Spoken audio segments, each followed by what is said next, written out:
Senhor esteja convosco, Ele está no meio de nós. Proclamação do Evangelho de Jesus Cristo, segundo Mateus. Glória a vós, Senhor. Naquele tempo, um dos 12 discípulos, chamado Judas Iscariotes, foi ter com os sumos sacerdotes e disse: Que me dareis se vos entregar Jesus? Combinaram então 30 moedas de prata. E daí em diante, Judas procurava uma oportunidade para entregar Jesus. No primeiro dia da festa dos ázimos, os discípulos aproximaram-se de Jesus e perguntaram: Onde queres que façamos os preparativos para comer a Páscoa?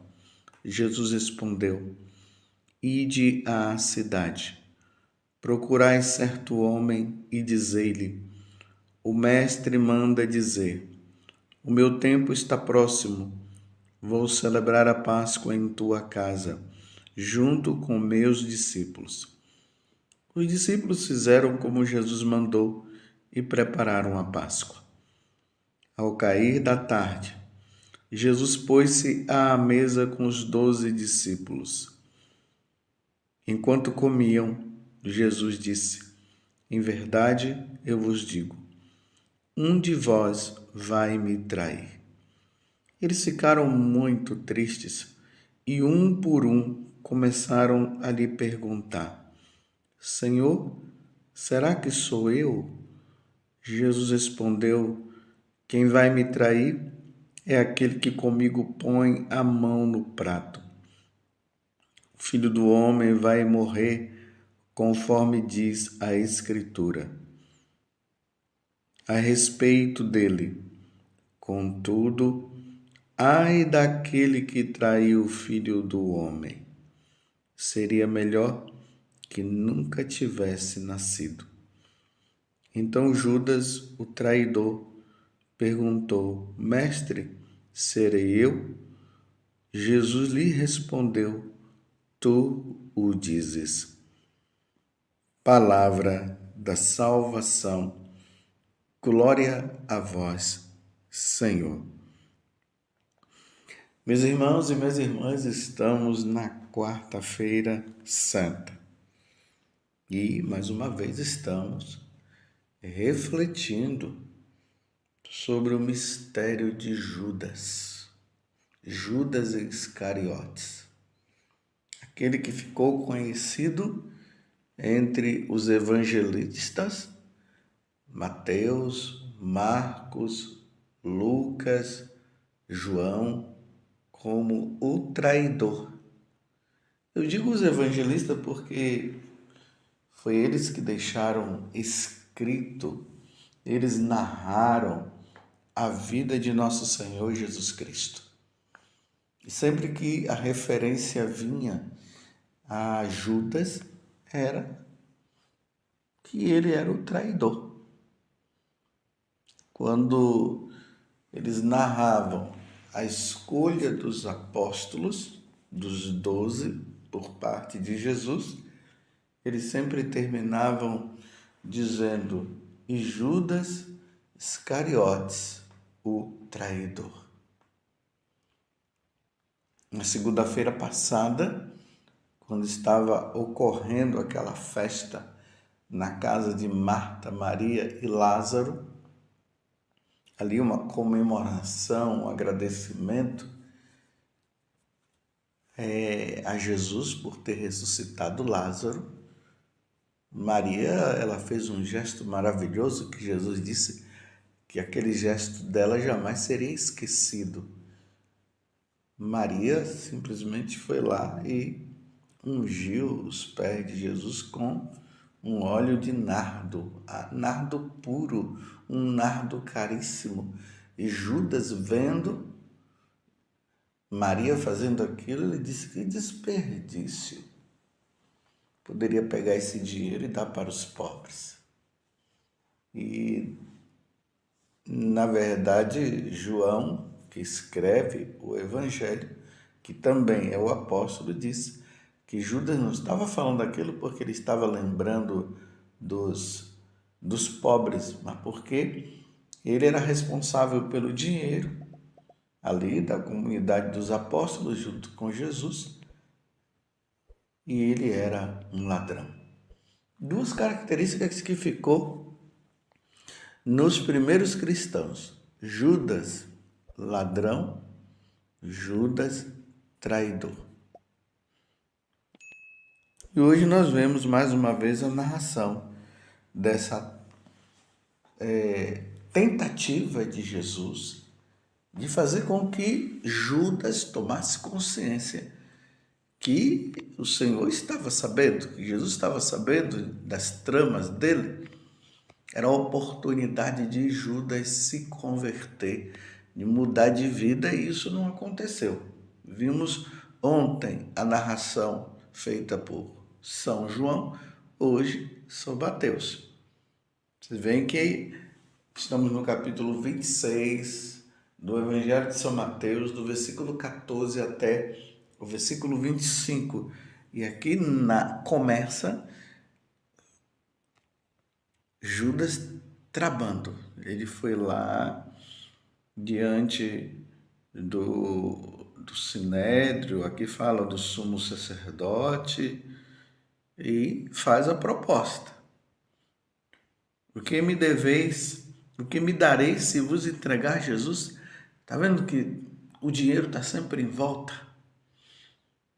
O que me dareis se vos entregar Jesus? Combinaram então 30 moedas de prata, e daí em diante Judas procurava uma oportunidade para entregar Jesus. Daí em diante ele procurou, estava ali vendo a oportunidade e tal, e depois nós vamos ver que o lugar onde ele havia combinado foi justamente lá onde Jesus foi rezar no Getsemane, lá no Monte das Oliveiras, quando Jesus se retira com os apóstolos para rezar.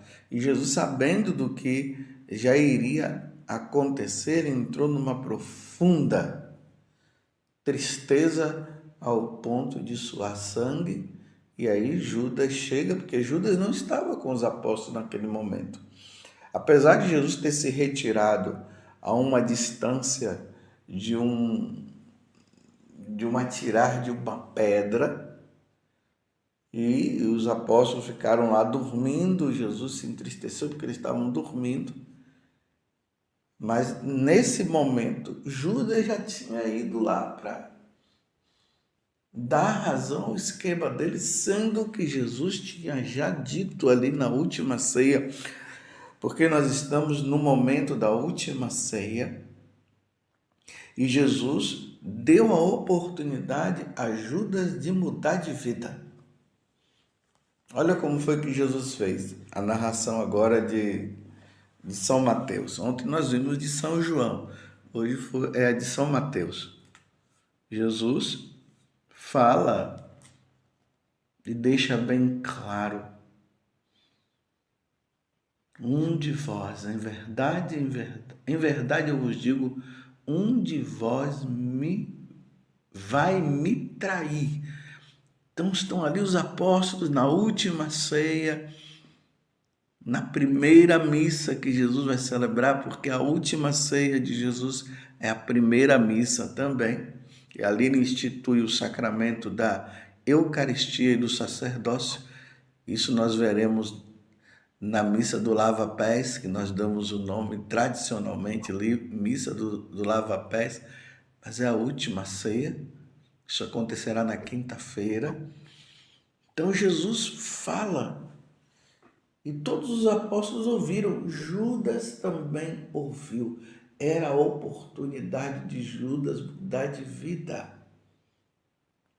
Em verdade eu vos digo, um de vós vai me trair. Eles ficaram muito tristes e um por um começaram a lhe perguntar: Senhor, será que sou eu? Aí Jesus respondeu: quem vai me trair é aquele que comigo põe a mão no prato. E lá no Evangelho de São João de ontem, Jesus dizia mais uma coisa: aquele a quem molhar o pão e colocar na boca dele. Então Judas viu claramente que Jesus se referia a ele. Jesus dá mais outra oportunidade, dizendo até para Judas: vai e faz o que tem que fazer. E Judas foi e fez. Teve toda a oportunidade. E como eu dizia ontem, Judas, ele estava com Jesus, com o coração distante de Jesus. Ele já tinha o coração de traidor. Era ladrão e traidor. E estava com Jesus. Ontem, celebrando a missa lá no santuário, às 18h30, eu falei justamente isso. Caminhava com Jesus, mas não estava. Caminhava com Jesus, mas andava no pecado. E quantas vezes, meus irmãos, entramos numa situação dessa?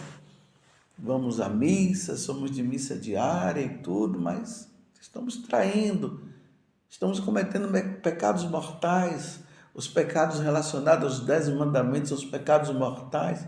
Estamos ali e dizemos que nós estamos com Jesus, mas o coração longe. Não há conversão, não há mudança de vida. Como houve na vida de Mateus, que era um ladrão, um corrupto, e depois que Jesus disse: siga-me, ele seguiu e abandonou tudo. Abandonou a coletoria de impostos. Ele era um pecador público, todo mundo sabia do pecado de Mateus, e Mateus se converteu completamente. Como aconteceu também depois com Maria Madalena, que se converteu também, mudou de vida, e assim como muitos santos. Mas infelizmente, meus irmãos, tem muitas pessoas que caminham com Jesus, mas anda no lamaçal do pecado, vive numa vida de traição completa. Nem se confessar, confessa. E tem aqueles que às vezes até se confessam, mas não mudam.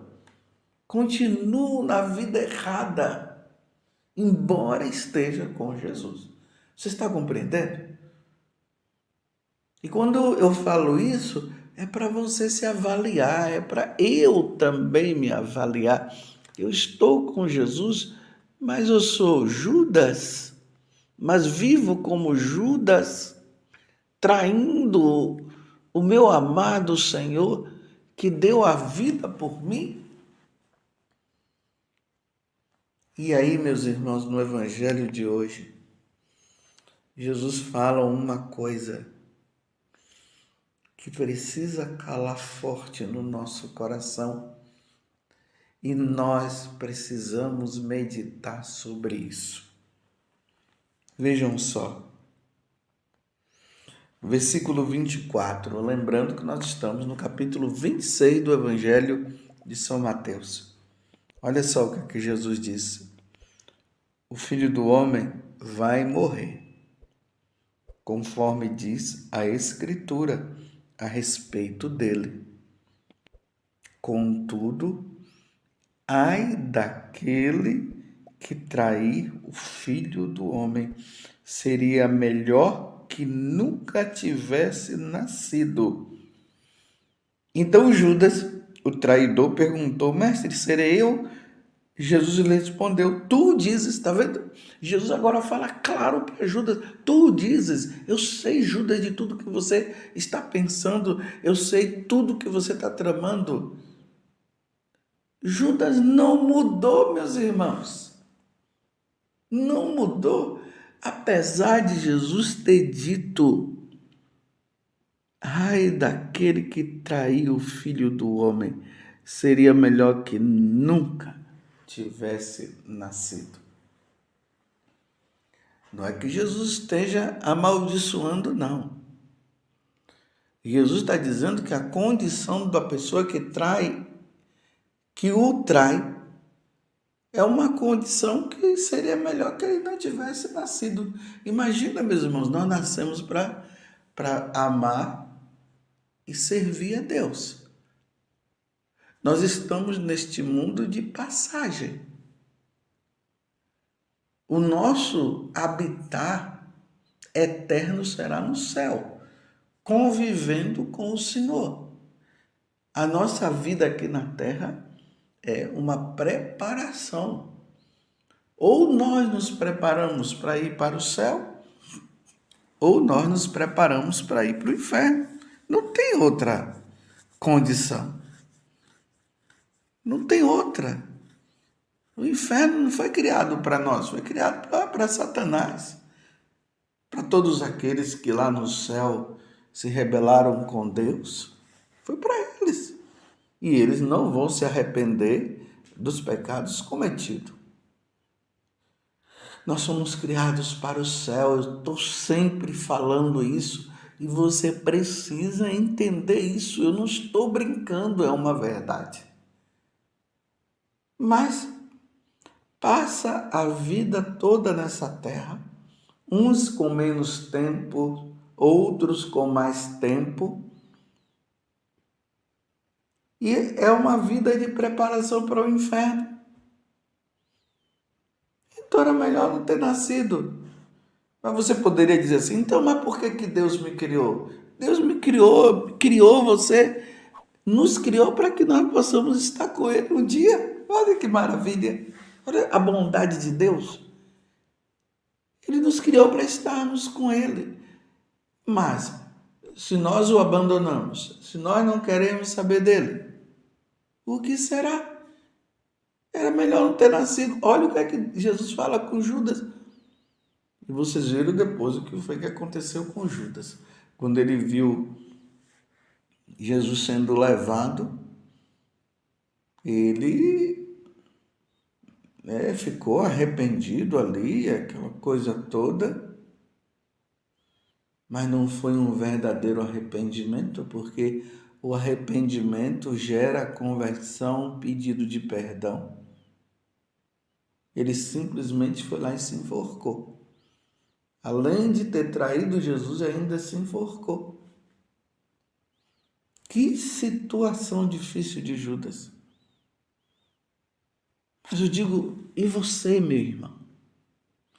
Você, minha irmã, você filho de Deus, você filha de Deus, o que você tem feito da tua vida? A tua vida tem sido uma vida de preparação para ir para o inferno ou de ir para o céu, como os santos souberam se preparar. Eles procuraram servir a Deus em tudo e eles foram para o céu. Então, por exemplo, um São Luís Gonzaga, Jesus olha para ele e diz assim, esse sim, esse nasceu e sobreviveu. E tantos outros, eu falei São Luís Gonzaga, novinho, mas você pode colocar qualquer santo. Agora, aqueles que levaram uma vida errada, uma vida promíscua, na mentira, no aborto, na ideologia de gênero, mudando a sua sexualidade, sendo que Deus nos criou. Quando Deus cria o homem é homem. Quando Deus cria a mulher, é mulher. Não é para a mulher trocar o seu sexo. Não é para o homem mudar o seu sexo. Eu estou falando para os católicos, estou me baseando na Sagrada Escritura. Deus o criou homem e mulher. Deus não criou homem. Não, mas depois você vai ser mulher. Ou criou mulher e depois vai ser homem. Isso é uma traição. É uma traição diante do Criador. É Deus quem diz isso. Não é o padre José Augusto, é Deus. Então nós devemos levar uma vida de santo. Vamos levar uma vida de santo, meus irmãos. Não vamos brincar. Agora estão surgindo aí as pessoas que estão servindo a Satanás. Antigamente era uma coisa escondida, agora estão se declarando, estão se mostrando. Melhor não ter nascido. Imagina você nascer para dizer que vai se servir a Satanás. Não, nós vamos servir ao Criador. Deus criou todo mundo, todos os seres humanos e até os seres espirituais, até o Satanás, que antes de se tornar Satanás era o anjo de luz, estava no céu. Ele foi criado por Deus, ele não surgiu assim. Só que ele se rebelou contra Deus, ele não quer saber de Deus e ele odeia a Deus. E quem segue Satanás não vai se salvar. Eles querem ir para o inferno, então o que é que nós podemos fazer? Agora quem não pode ir, meus irmãos, somos nós. Vamos para o céu. E que o elogio de Jesus seja esse: que bom que você nasceu para me servir. Vamos, meus irmãos, servir a Deus? Louvado seja nosso Senhor Jesus Cristo, para sempre seja louvado, e a sua mãe, Maria Santíssima.